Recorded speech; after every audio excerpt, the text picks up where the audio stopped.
Magandang umaga po sa bawat isa sa inyo. Welcome back to our 365 Daily Devotions. Gusto po munang batiin ng happy birthday si Ma'am Christine Pamplona ng North Caloocan. So, hello po sa inyo. We celebrate with you. At gusto rin nating batiin lahat ng mga nanonood sa atin from North Caloocan. I hope malaking tulong po itong mga devotions natin sa ating paglagong spiritual. Now, tutuloy po natin yung ating series patungkol po sa Loving God is Hating Sin. So this week po, tinalakay natin to, yung pagmamahal sa Diyos ang nagdudulot sa atin upang iwanan natin, iwaksi natin ang ating mga kasalanan. At kung hindi natin mahal ang Diyos, hindi natin kamumuhian, hindi tayo magagalit sa kasalanan. So loving God is hating sin. Na yung pag-aaralan po natin, ito na po yung pinakahuling devotion natin sa series natin na ito, Isaiah chapter 53 verse 4 and 6. Now itong Isaiah chapter 53 po, ito ay propesya. Ibig sabihin, inilalathala nito yung mangyayari sa Panginoong Hesukristo 700 years in advance. So bago po isilang ang Panginoong Hesukristo, 700 taon bago siya ipanganak, ito po ay naisulat na bilang propesya. Ito po ang description or paglalahad ng gagawin ng Panginoong Hesukristo doon sa krus. So isang buong chapter po ito. Na yung babasahin po natin ay ilang talata lamang po. Sabi po dito sa verse 4, "Surely He took up our pain and bore our suffering. Yet we considered Him punished by God, stricken by Him and afflicted. But He was pierced for our transgressions." Napakaganda po, no? Ng mga talatang ito na talagang ang Panginoong Hesukristo 700 years in advance, sinabi na kung anong gagawin niya doon sa krus. He was pierced for our transgressions. He was crushed for our iniquities. The punishment that brought us peace was on Him, and by His wounds we are healed. We all like sheep have gone astray. Each of us has turned to our own way, and the Lord has laid on Him the iniquity of us all. Sa Tagalog po, basahin po nating mabuti. Let's read between the lines. Tingnan po natin kung ano yung nasa puso ng Diyos. Tunay na Kanyang pinasan ang ating mga karamdaman at dinala ang ating mga kalungkutan. Gayon may ating itinuring siya na hinampas, sinaktan ng Diyos at pinahirapan.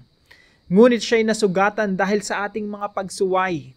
Siya'y binugbog dahil sa ating mga kasamaan. Ipinataw sa Kanya ang parusa para sa ating kapayapaan. At sa pamamagitan ng Kanyang mga latay ay gumaling tayo. Tayong lahat ay gaya ng mga tupang naligaw. Bawat isa sa atin ay lumihis sa Kanyang sariling daan. At ipinasan sa Kanya ng Panginoon ang lahat nating kasamaan. Nauunang katuruan po natin ngayong umaga, God hates sin and He demands justice. Wala pong kasalanan na pwede nating gawin na hindi paparusahan ng Diyos. Lahat po ng kahit nagsinungaling tayo, nangupit tayo, gumawa tayo ng krimen, maliit, malaking kasalanan, lahat ng yun nakalista, nakasulat sa kumbaga sa libro ng Diyos, sa hustisya ng Diyos. Walang kasalanan na hindi dapat parusahan, walang maakalusot sa hustisya ng Diyos. God hates sin, kinamumuhian ng Diyos ang kasalanan dahil siya ay banal. Ang Diyos walang bahid ng kasalanan, kaya lahat ng kasalanan at karumihan sa Kanya may karampatang kaparusahan. And He demands justice. Kung yung mga tao na mataas yung sense of justice, pag nakakita sila ng kasamaan, ng panglalamang sa kapwa, gusto nila ng justice. How much more yung Diyos na banal? Siya pag nakakita siya ng kasamaan, paglapastangan sa kapwa, pagpatay, ang Diyos mismo humihingi ng hustisya. At siya yung magbibigay ng hustisya. Hindi man dito sa lupa, pero sa kabilang buhay, merong hustisya. God hates sin and He demands justice. Now, ito po yung kagandahan loob ng Diyos sa atin. Bagamat tayo dapat parusahan dahil sa Kanyang pag-ibig sa atin, gumawa ang Diyos ng kaparaanan upang hindi tayo maparusahan. Point number 2, God condemns sin in the body of Christ. Yung kasalanan natin, pinarusahan sa katawan ng Panginoong Hesukristo, imbis na tayo ang sumalo ng kaparusahan, si Hesukristo ang sumalo ng kaparusahan, ng hustisya, ng kaparusahan ng ating mga kasalanan. God condemned, pinarusahan, hinatulan ng Diyos ang lahat ng ating mga kasalanan sa katawan ng Panginoong Hesukristo kung tayo ay mananampalataya sa Panginoong Hesukristo. Pero kung ang tingin natin sa ginawa ng Panginoong Kristo doon sa krus ay walang halaga, hindi tayo nanampalataya na iyon ay ginawa ng Panginoon para sa atin, yan po ay walang bisa sa atin. Ibig sabihin po, hindi natin tinatanggap yung ginawa ng Panginoong Kristo doon sa krus, mag-isa kang haharap sa hukuman ng Diyos at walang magtatanggol sa iyo. At yung listahan ng Diyos ng ating mga kasalanan, walang sasalunon para sa iyo, ikaw ang sasalunon. Dahil sa kagandahan loob ng Diyos, isinugo niya ang Panginoong Kristo. At itong mga talatang ito yung ginawa ng Panginoong Kristo doon sa krus. Ang kasalanan natin ay inilagay sa Panginoong Kristo at siya yung binugbog, siya yung pinarusahan, siya yung dumanas ng paghihinagpis at paghihirap. He was pierced for our transgressions. Siya ay nasugatan dahil sa ating mga pagsuway. Siya ay binugbog dahil sa ating mga kasamaan. At sabi po rito sa uli, at ipinasan sa kanya ng Panginoon ang lahat nating kasamaan. God condemned sin in the body of Christ. And number 3 po, God crushed the Son to save the children. Ang isa lang po ang anak ng Diyos, isa lang yung Son of God, si Jesus lang. Dahil sa kagandahang loob ng Diyos Ama, at dahil sa pag-ibig sa atin ng Panginoong Hesukristo, ang Panginoong Hesukristo nag-volunteer, ako na ang sasalo sa kaparasahan ng mga taong ito, na magiging mga anak ng Diyos. So, God crushed the Son to save the children. Maganda po, basahin niyo po yung kabuuan ng Isaiah chapter 53. Sa verse 10 po, makikita niyo po rito, yet it was the Lord's will to crush him and cause him to suffer. Ito po ay kalooban ng Diyos ni Yahweh na ang Panginoon Hesukristo ay parusahan doon sa krus to crush him and cause him to suffer. Para saan po? Para po sa atin. Upang ang mga taong makasalanan katulad ko ay ituring ng mga anak ng Diyos. God crushed the Son to save the children. Mga kapatid, ito po yung ebanghelyo ng Panginoong Hesukristo. Ito po yung good news. Wala po tayong may pagmamalaki sa harapan ng Diyos. Lahat tayo makasalanan at kinamumuhian ng Diyos. At hanggat hindi tayo nagsisisi sa ating mga kasalanan at tanggapin ang Panginoong Hesukristo sa ating mga buhay, ang puot at galit at hustisya ng Diyos ay mananatili sa atin. Yan po ang nakasulat sa John chapter 3. Ang galit at puot ng Diyos mananatili sa atin. Pero kung tatanggapin natin ang ginawa ng Panginoong Hesukristo doon sa krus ng Kalbaryo, lahat po ng ito ay napawi na. Ang galit at puot ng Diyos at hustisya ng Diyos ay napawi na. Nawala na sa atin. Ang natira na lang ang pure love and grace of God. This is the gospel. Kaya po, sa application natin, tatalakayin natin yung heart of the gospel. Anong gagawin mo? Ano yung pinakapuso ng ebanghelyo na nalaman mo na nakita natin yung kasalanan natin ganun kagrabe. At yun ang dinanas ng Panginoong Hesukristo dun sa krus. Kasi yung kasalanan natin pinarusahan sa kanyang katawan. Ganun kagrabe yung kasalanan natin. Ganun kinamumuhian ng Diyos yung kasalanan natin. Anong gagawin natin ngayon? Ang sinasabi lamang po ng Biblia, believe the gospel. Panampalatayahan natin ang ginawa ng Panginoong Hesukristo dun sa krus at tayo'y maliligtas. Number 1, believe that Jesus bore our sins and was punished on our behalf. Sabi po sa 1 Peter chapter 2 verse 24, He Himself bore our sins. Dinala niya, pinasan niya yung ating mga kasalanan in His body on the cross so that we may die to sins and live for righteousness. By His wounds you have been healed. Ito pong sulat ni Pedro na to, binabalik yung mga bumabasa na balik kayo sa Isaiah 53. By His wounds we are healed. Sa pamamagitan ng kanyang mga sugat tayo pinagaling. Ang Panginoong Hesukristo ang pumasan ng ating mga kasalanan at pinasan niya yon sa kanyang katawan nung siya'y nabayubay doon sa krus ng Kalbaryo. So believe that Jesus bore our sins and was punished on our behalf. Siya yung pinarusahan instead na tayo. Romans chapter 8 verse 3. For what the law was powerless to do because it was weakened by the flesh, God did by sending His own Son in the likeness of sinful flesh to be a sin offering. Ang Panginoong Hesukristo, siya yung inialay doon sa krus. Siya yung naging sin offering. Sa katawan niya, sa flesh, sa laman ng Panginoong Hesukristo, doon pinarusahan ng ating mga kasalanan.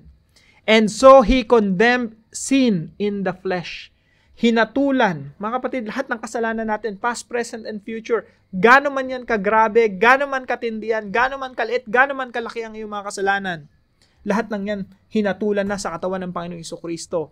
He condemned sin in the flesh. Where? In the body of Christ on the cross. Number 2, believe that Jesus canceled our debt and all our pending cases. Panampalatayahan natin na ang Panginoong Jesucristo, kinansela niya yung ating mga pananagutan, yung ating mga utang, yung lahat ng listahan ng ating mga kasalanan. Kinansela niya lahat yun. Ipinako yun lahat sa krus. Lahat ng mga pending cases natin. Alam niyo po, lahat ng kasalanan natin paparusahan talaga ng Diyos. Kung wala si Kristo, kung hindi pinarusahan si Kristo doon sa krus ng Kalbaryo, tayo ang sasalo nun. Lahat ng kasalanan natin nakalista. Walang lulusot sa hustisya ng Diyos. Kahit isipin niyo po yung mga corrupt dyan. Lahat ng corruption nila, nakalista yan. Kung wala si Kristo sa buhay nila, pananagutan nila yon. Sila ang haharap doon sa hustisya ng Diyos. Pero sa atin po, kinansela po lahat ng yon. Sabi po sa Colossians chapter 2 verse 14, having canceled the charge of our legal indebtedness. Yung charge, yung kaso, mga cases against us, kinansel dahil sa ginawa ng Panginoong Jesucristo doon sa krus. Having canceled the charge of our legal indebtedness, which stood against us and condemned us. He has taken it away, nailing it to the cross. Nakita niyo po yun kung gaano katindi yung pagmamahal ng Panginoong Jesucristo sa atin.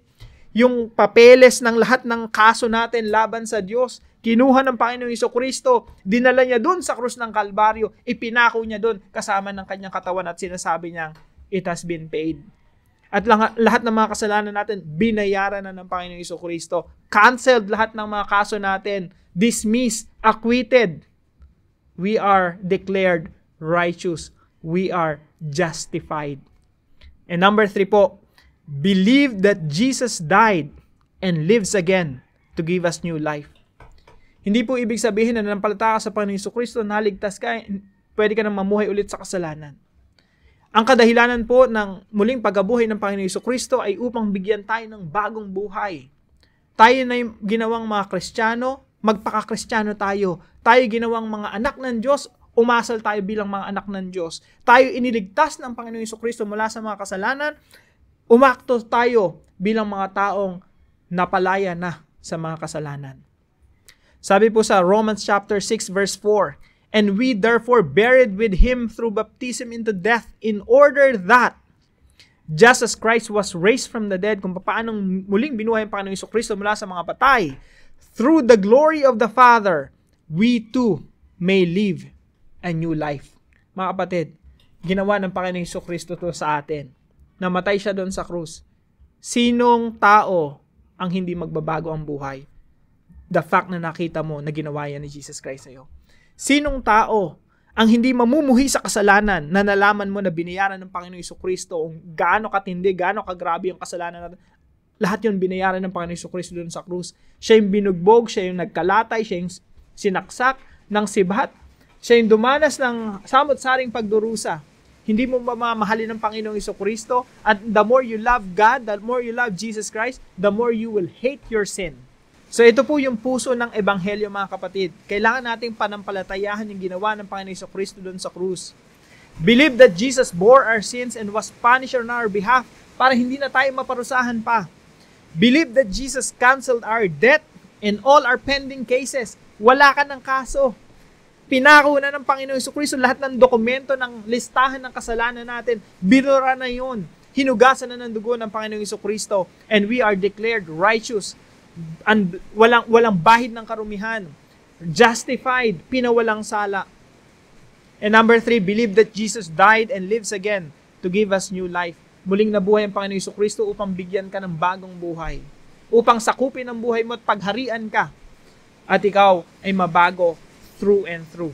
Now, para po sa ating discussion, I hope meron po tayong mga discussion groups. Why is it important for us to know the heart of the gospel message? Bakit importante na malaman natin itong mensahe ng Ebanghelyo? Pag-usapan po natin yan sa ating mga discussion groups. At para naman po sa panalangin, samahan niyo po ako. Heavenly Father, I come before you in deep repentance, knowing that you are holy and just God who hates sin. I confess my sins and recognize that your justice demands that they be condemned. I thank you for condemning sin in the body of Christ, who bore my punishment. In your great love, you crushed your Son to save me as your child. I ask for your forgiveness, trusting in the sacrifice of Jesus, and I surrender my life to you. Cleanse me, renew me, and lead me to live in righteousness. In Jesus' name, amen and amen. Pagpalain po kayo ng ating Panginoon at hayaan niyo pong patuloy na mangusap sa atin ng Diyos at patuloy nating talikdan, iwasan, iwaksi ang ating mga kasalanan at patuloy nating ibigin ang ating Diyos. Kung kayo po may natutunan sa devotion natin na ito, ipalam niyo lang po sa comment section right below this video and please share this devotion to your family and friends. God bless you po. See you po tomorrow.